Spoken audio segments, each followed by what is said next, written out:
What's up everyone, this is Dariusz Kalbarczyk, co-founder of MG Poland, JS Poland, AngularMaster.dev and WorkshopFest.dev. Welcome back to the JavaScript Master Podcast. Today we've got a special guest from Brussels, Belgium, front-end engineer, JS geek, founder of BeJS, owner at B2A Solutions. Ladies and gentlemen, Aymen Ben Amor.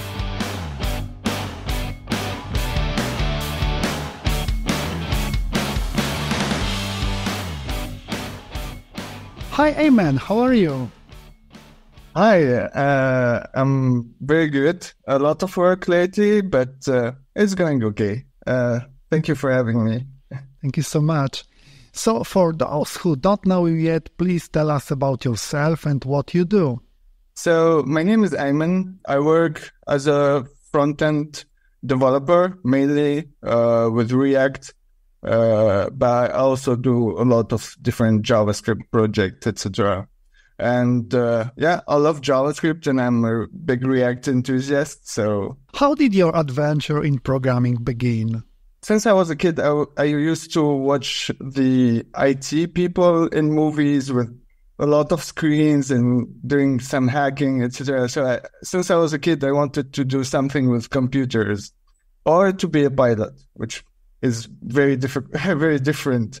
But then when I was in school, around maybe 14 or 15, I had few courses of programming at school and I got hooked. So since then, I've been doing programming on my own. I also did the university bachelor in computer sciences applied to management. So we had computer sciences lessons, but also economy and financial and accounting. So basically everything related to business lessons as well. And since then, I've been doing programming mainly with JavaScript, even though I started my career as a full stack developer doing JavaScript and PHP with Symfony at that time. But it's been maybe 11 years that I'm doing just JavaScript. When I started my career, we were using jQuery for almost everything and vanilla JavaScript a little bit. Then when I moved to front end, I also worked with Backbone at the time, which is now dead. I worked also a little bit with Angular, JS and Angular 2, and then I moved to React. And from there, I also worked a little bit with web components and lit HTML. So I think I did all of them. What was the inspiration behind the BeJS and React Brussels conferences? So basically, a few years ago when I arrived to Belgium, a friend of mine basically dragged me to a conference. I wasn't a big fan of conferences because we don't have conferences in Tunisia.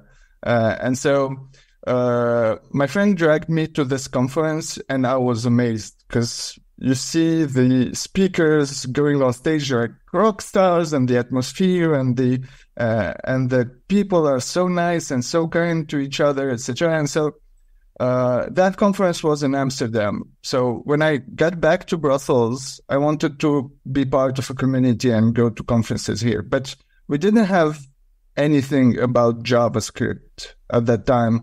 There were just one company that was doing meetups, but it was a training company and it was like 100%. This is an intro. Please buy the course. You see what I mean? So it wasn't really that interesting. And so I wanted to create the community for like the Belgian JavaScript community for quite some time. But then I got I think for 2 or 3 years, I procrastinated about the idea. And then at some point, I had a very nice relationship with a consulting company, a big one in Belgium. And they had offices, etc. So I proposed the idea to them. And at first I told them, look, for the first meetups, we will probably be just 5 or 6 people just playing around and coding. So we just need a table and that's it. But then when we announced our first meetup, we had like 50 or 60 registrations in 2 days. And I was like, oh, okay. So I had to call that company, and the thing was that it was a pretty big one, so they had room for the entire people, and we ended up being like 45 people for our first meetup. And basically, this is how the community started. But then, I don't know if I should say this, but I kind of took opportunity of COVID when COVID happened, because when COVID happened, we started doing meetups online.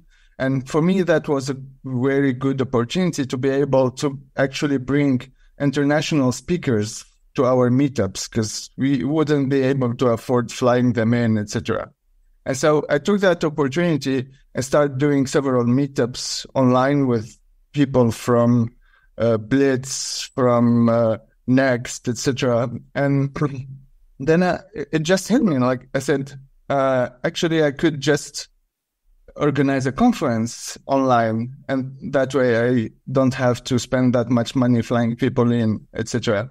And that's what I did. So the first conference, since I'm really into React, etc., I actually organized the first React Brussels.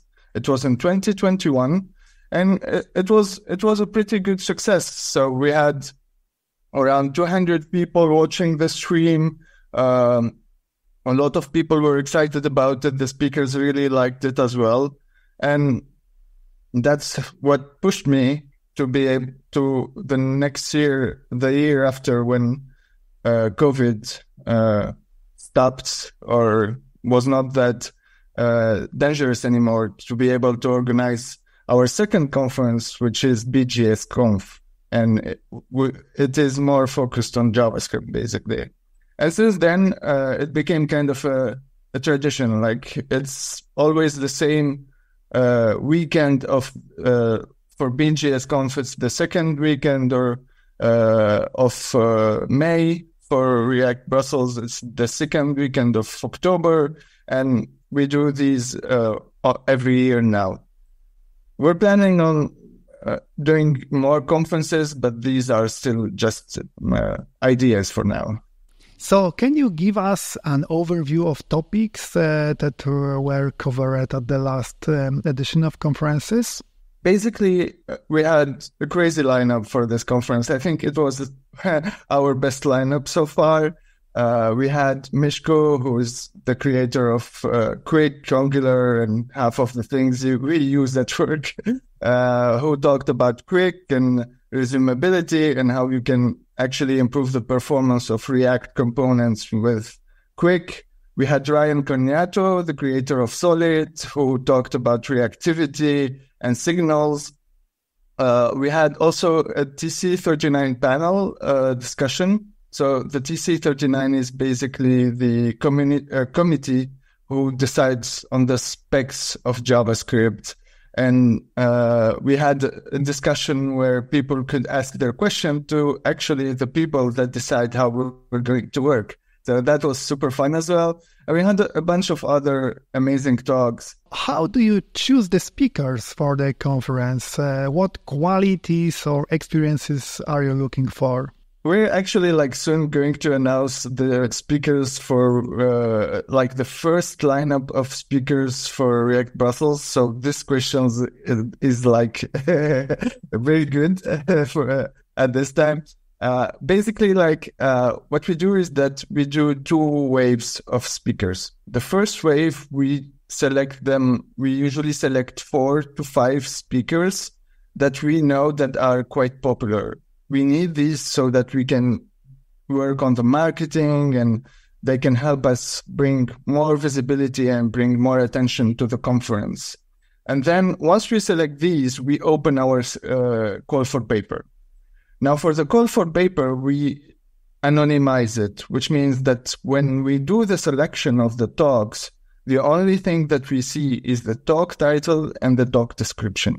And we do this so that our conferences are way more diverse, and we give the same chances to someone like can't see dots who spend his life going to hundreds of conferences per year will have the same chance as someone who just submitted for the first time. And I think it's really working very well, because we had people write articles about us and people sharing tweets about how diverse our lineups are, and we gave a lot of chances to first timers. So every time we have a conference, we have at least 2 or 3 that are there for the first time for their in-person conference, and I like that. Who is the BeJS and React conferences addressed to? Let's start with BeJS Conf. BeJS Conf is aimed at anyone who is using JavaScript. So mainly our attendees are back-end, front-end, full-stack developers, medium, senior, tech leads, anyone who is using JavaScript from any kind of development, even DevOps or stuff like that, will find interesting topics in BeJS Conf, because we try to be as much abroad as possible so that everyone can enjoy it. And we try to do a bit of front end, a bit of back end, a bit of build tools. So it's kind of a mix. For React Brussels, of course, it's more for React developers. To be honest, we don't really have talks that are for beginners. It's mostly medium level or expert, more advanced talks. And it's aimed at React developers. But we also have some kind of we have different topics that might not be directly related to React, like GraphQL topics or TypeScript topics, but in some way it's still important if you are a React developer. Do you offer also some workshops or hands-on session in addition to traditional presentations? So we usually offer free online workshops that usually are provided by our sponsors who want to showcase a certain technology, but we don't offer paid workshops or pro workshops yet. Can you share us a special story or highlight from previous conferences you organized? Well, to be honest, it's difficult to choose only one story for me, but when I see that people come to our conference, they don't know each other and then become super friends, and then I see them on Twitter becoming like traveling the world and going to conferences together, or when I see that some of our volunteers got to find a job and now work in a company of one of our sponsors, that are like the best stories for me, because that's one of the main goals of the community. Something else that I'm really proud of here is that one of the goals of the community is to showcase the Belgian talent. And we have few Belgian developers who came to our conferences as their first talk, and now they talk in conferences with several thousands of attendees. And every time they send us an email or a DM on Twitter, and they say thank you so much, it's thanks to you, and thank you for the help and for believing in us, etc. And that is super nice as well. What are your goals for the future? For the conferences, I want these 2 conferences to become the main gathering of JavaScript developers in Europe. But at the same time, something that everyone likes about our conferences is that it's cozy. So we don't want to grow up to thousands of developers. We want to keep that cozy, family-like atmosphere where you can actually talk to everyone in the conference when you attend, and it creates some kind of atmosphere that you don't find in other very big gatherings, and that's where I want our conference to go. I want also to showcase more and more the Belgian talent and to be able via these conferences to support open source, because open source financing is very difficult, and that is why we give 10% of all our profits always to open source projects, basically. And for now, it is not much, but the idea is that to grow up until a point where we will be really able to help support open source. So this was my last question about the conferences. And as you said, you are a big fan of React.js. Why? I think it's a matter of taste, but the reason I like React that much is that I'm very productive with it. When I remember the time it took us to do stuff in Backbone or AngularJS and the amounts of bugs that come out of nowhere, it's crazy how fast and how productive I can be with React. From one side, because I know it, but from another side, it's because it's just JavaScript. Like if you want to map or do a loop or something, you just use JavaScript. You don't go and do some itch with some kind of weird syntax that looks like HTML or you see what I mean, like the NG4 and stuff like that. For me, it's way more natural to work just in JavaScript. You want to iterate over something, you do a map or a for each. That's it. And the React mental model as well is very good because now all of them are like are using the component mental model. But when React came out a few years ago, when you had to think in components and your component is just a function from a state, it was amazing and so easy to work with React. So that's why I'm a big fan of it. Can you give a brief overview what's new in React? There are different things that make React 18 so trendy, let's say. But I think the main point and topic to talk about when it comes to React 18, it's prioritization. What the React team thinks is that in order to get very interactive apps and good performance for apps, the right solution is to work on prioritization and scheduling. And this is mainly because they think that whatever performance you can improve with your framework, it's always nothing compared to the amount of application code that you're going to add on top. And so you cannot improve. If you improve just the framework, you will still have issues because you have, especially for very scalable apps and very large apps, you have a very big code base for the application code and the business logic.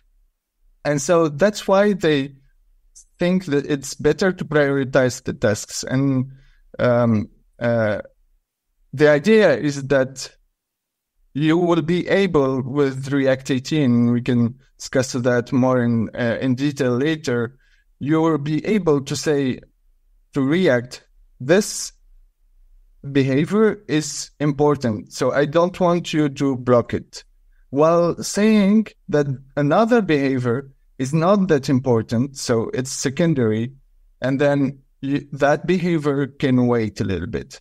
And so the idea is that with these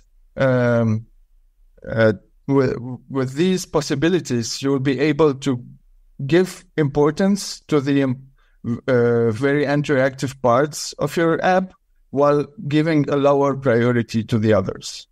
What is concurrent rendering mode or concurrency in React 18? Can you explain its importance and how it works? Yeah, so as we discussed a bit earlier, it's all about prioritization. We all know that JavaScript is single-threaded. And so, you can emulate multi-threading using service workers and all of that, but that's out of the question here. Like, let's say you have a list of items that you want to filter. And you have an input that changes a state, and according to the state, you filter the items. If you have 100 of them, it's fine. 500, it's fine. But what happens if you have 5,000? If you start typing, then your rendering will take a lot of time each time, and then you will have a very laggy experience, which is really bad for user experience. And so the idea here is that with React 18, you will be able to say to React, hey, look, the input changes are very important, so I want you to focus on that. And then you say that the changes to the filtering of the lists are not that important, and so you can take care of them when you have time. And we can do that using the new hooks that are available in React 18, like use deferred value or use transition, basically. Now, the thing is that you could say, okay, but I can use a debounce, for example, to avoid that issue. But the thing is that with a debounce, you are basically reducing the experience to everyone. What I mean by that is that if you do a debounce on the input, everyone will have to wait for that little amount of time for the debounce to work. While if you are doing that with the special APIs provided by React 18, you will have to do it only for the people. You will impact only the people that actually need it, because the people that have only 10 items in their list, they will not be impacted, if you see what I mean. Can you elaborate on how concurrency in React 18 improves the performance and overall responsiveness of the interface? If you are able to give more power to the developers, and by giving them the ability to prioritize some work over another work, then the actual applications will feel more and more interactive.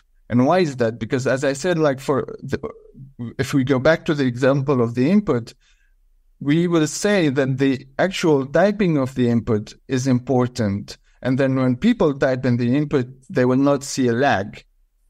And while we can say to React for the display of the list, since it's something that is not yet important, and you don't have to show it until the user actually stopped typing, and then for that work you can put it in a second place. And that's how it makes our life easier, because we can easily say this is important, so keep working on it. This is not that important, keep it for later. And that's how the apps become way more interactive, basically. Functions such as start transition and use deferred value being available to developers. Can you explain what those are and how they are used in practice? To go back to our example with the input, so the start transition comes from the hook use transition. And basically what you can do is that you can wrap a certain state change inside of start transition, and that will tell to React that state change is of lower importance. And so in our case, what you will do is that with the input example that I gave, is that when you are going to wrap the set search value inside of the start transition, and then React will work on the display of the list and the rendering of that state change when it has time, because it's of a lower priority, and while keeping the input still relevant and interactive for the user. Something else that the use transition gives is the is pending. So you can always indicate to the user that there is something going on, which helps avoid issues where people would say, "Oh, but that's not what I wanted." So you can always, for example, add an opacity or a loading indicator while you are doing the work for the to display the items. But something to note here, and it's very important, is that use transition and use deferred value both are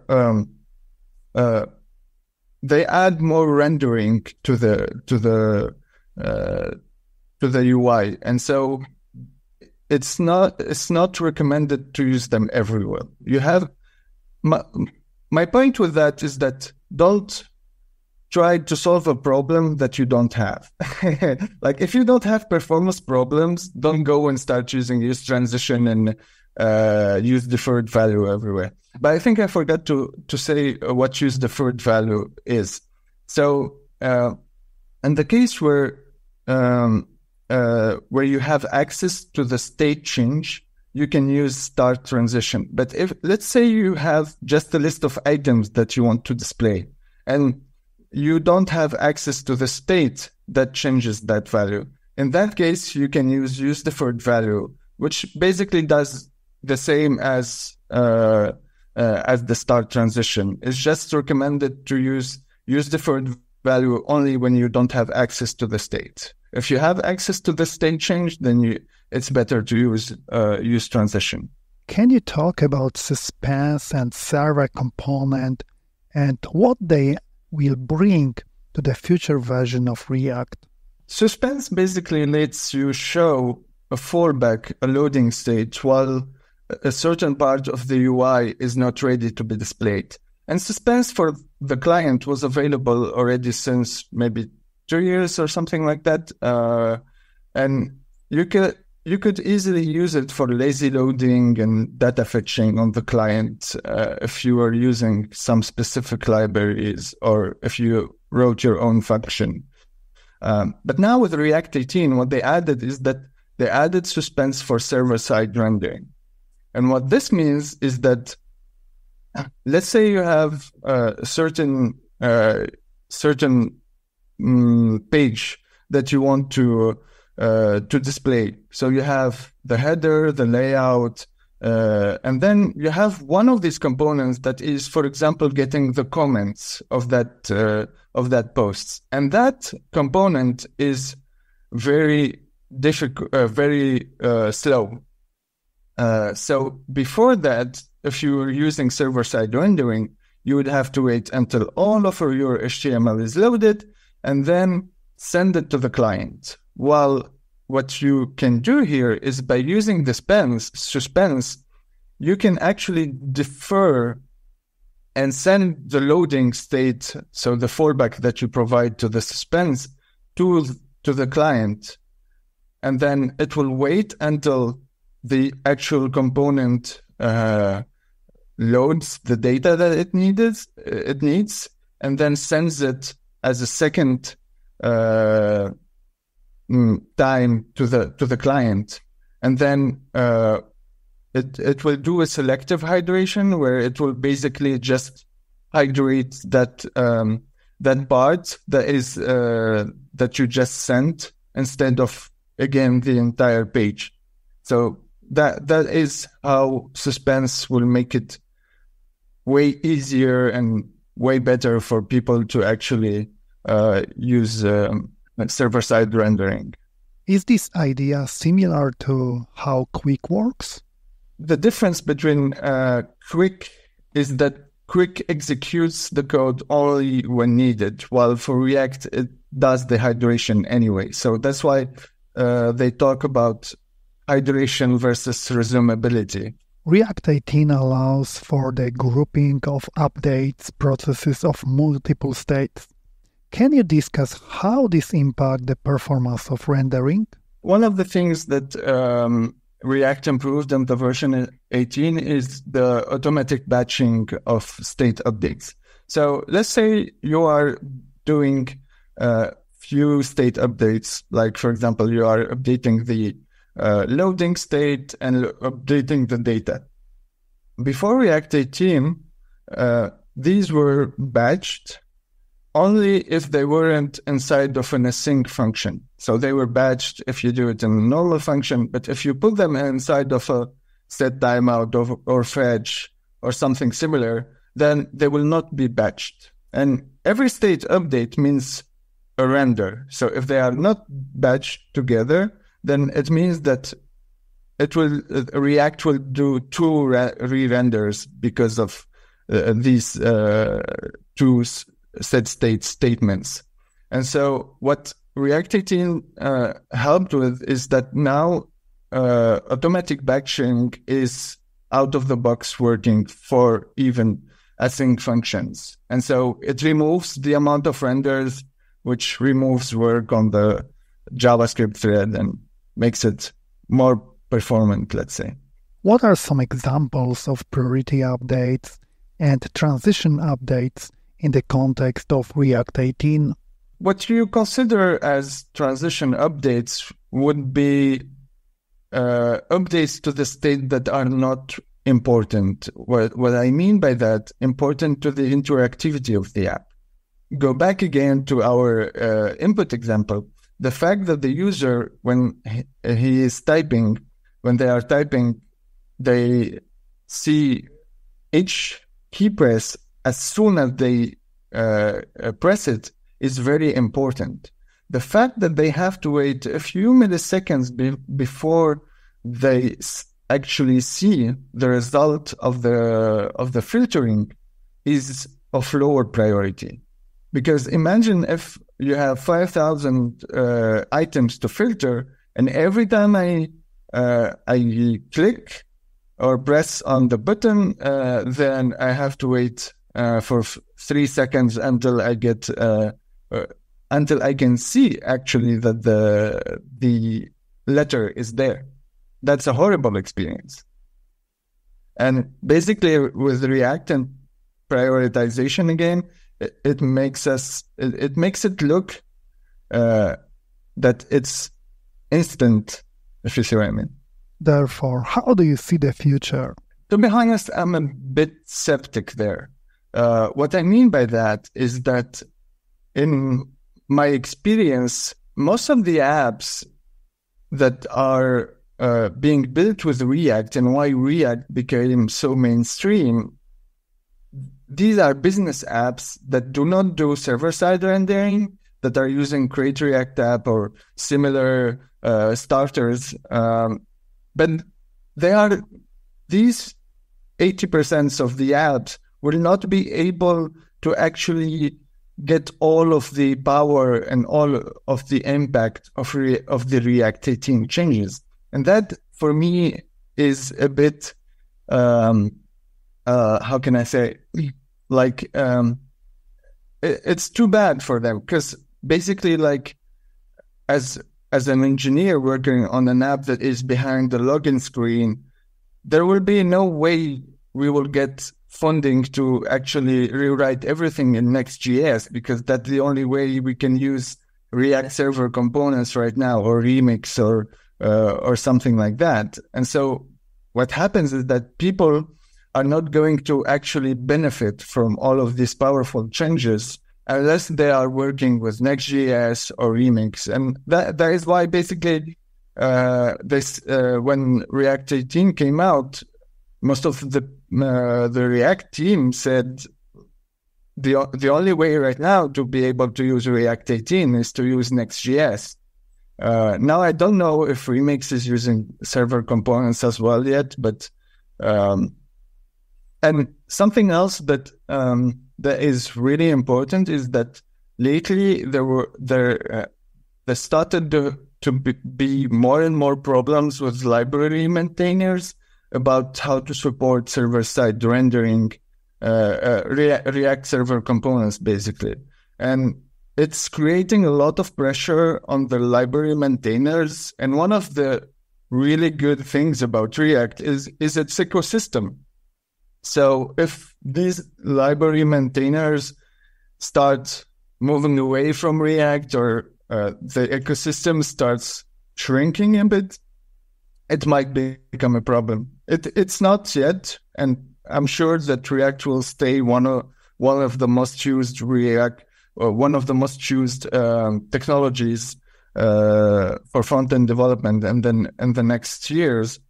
But it's still something that is that people should think about with React 18. What kind of person is Aymen? How do you see yourself? When people ask me this question, I usually say that I'm the funny guy of the group. So I'm a funny person. I like taking things not that seriously, enjoying everything I do, and having fun. I try to be as kind of possible to people, and I think I'm good at it. I'm also ambitious, and I tried my best to be as kind of possible and as helpful as possible to other people. And yeah, that's a summary. Amazing. You organize conferences. It takes a lot of time and took a lot of energy. So the question is, do you have some hints for our listeners, for us, regarding self-organization? I have a lot of advices that I should actually give myself as well. It's always a struggle to be self-organized. You need to fight your instincts on a daily basis to be able to do the right thing and not overthink or not go do multitasking, because basically multitasking doesn't exist. When you focus on something, you need to focus on it. And it's very difficult in my use case because I have my own company. I work as a consultant for 40 hours a week. And then on top of that, I organize meetups and conferences.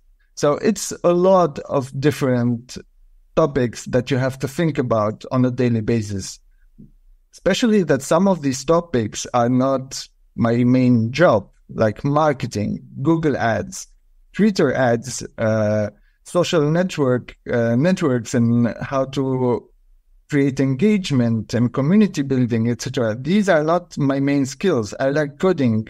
And so even creating small visuals to be able to share things, it takes me a lot of time to do that.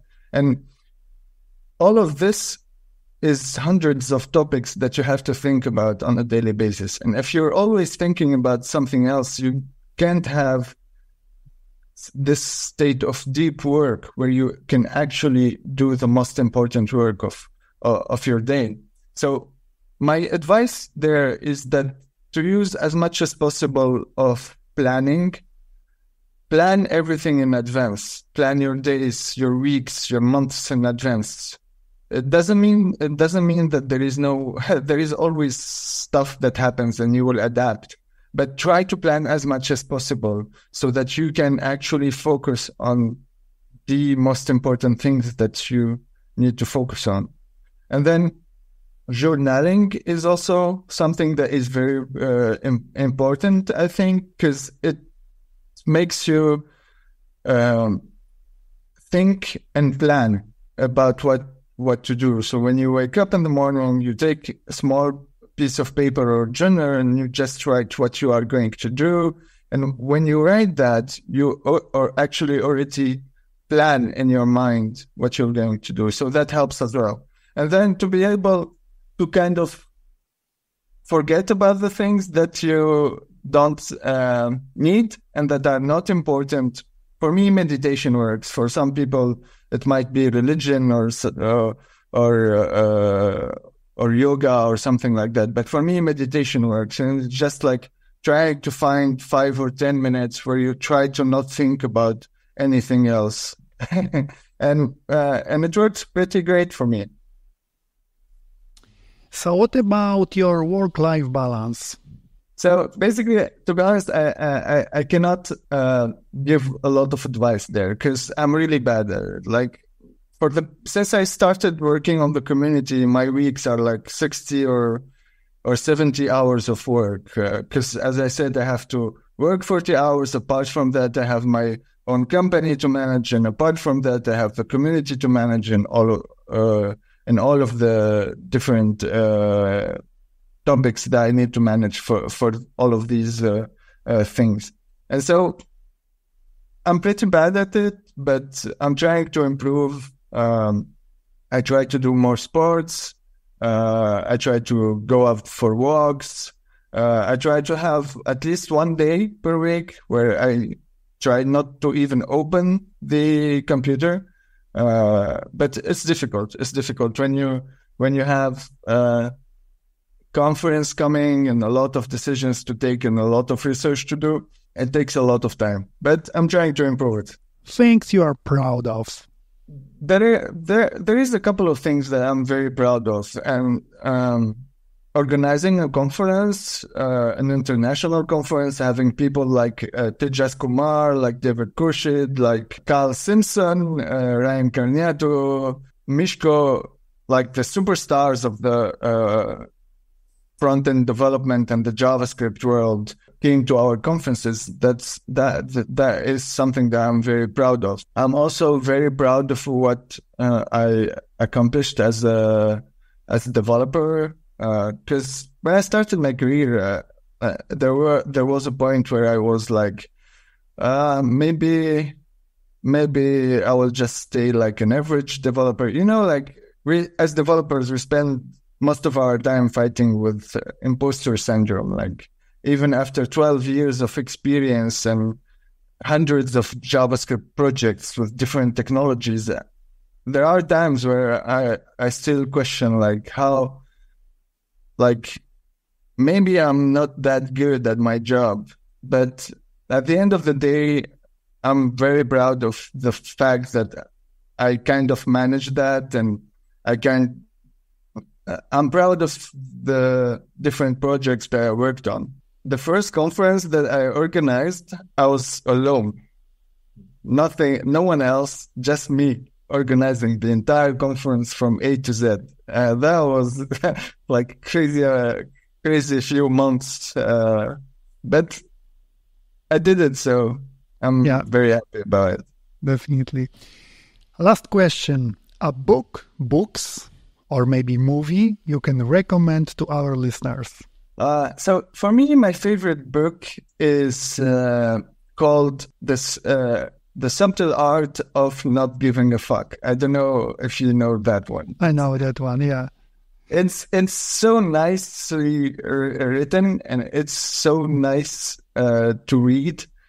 And also, it kind of helped me let go of the non-important things. I used to get pretty angry driving my car because of traffic jams, or pretty angry because something didn't happen the way I wanted it, and it just it's not important. If it's not something that is critical to you as a person, just leave it there, and you shouldn't try to you shouldn't spend time on it or spend time angry because of it. And that really helps, especially when you have that many things to do, is that to know when you have to actually care or give a fuck, and when you don't have to, when you have to let it go and just don't care about it. Amazing. Aymen, thank you so much for this great conversation, for your time, and it was an honor for me to host you. Thank you so much. Thank you for inviting me. It has been very nice and a big pleasure for me to be here. And we hope to see you at one of our conferences, or maybe in another podcast. Definitely. Thank you so much. Thank you.